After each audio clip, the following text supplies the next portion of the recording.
નમસ્કાર, મનોમંથન ન્યૂઝમાં આપનું સ્વાગત છે। ઘોગંબા તાલુકામાં રાંધણ ગેસના બોટલની ઘટ પડતા લોકો મુશ્કેલીમાં મુકાયા। ઘોગંબા ભારત ગેસની એજન્સી પર લોકો રાંધણ ગેસના બોટલોની લાઈન પાડી હતી।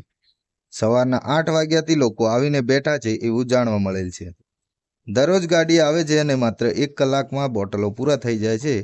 ગત રોજ એવી આશાએ લોકો સવારથી ગેસના બોટલોની લાઈન લગાવી રાહ જોઈને બેઠા હતા, પરંતુ સુરત પ્લાન્ટ બંધ હોવાથી ગેસ બોટલની ગાડી આવે તેમ નથી તેવું બોર્ડ મારતા લોકો નિરાશ થયા હતા। મનોમંથન ન્યૂઝ, નરેશ રાઠવા, ઘોગંબા।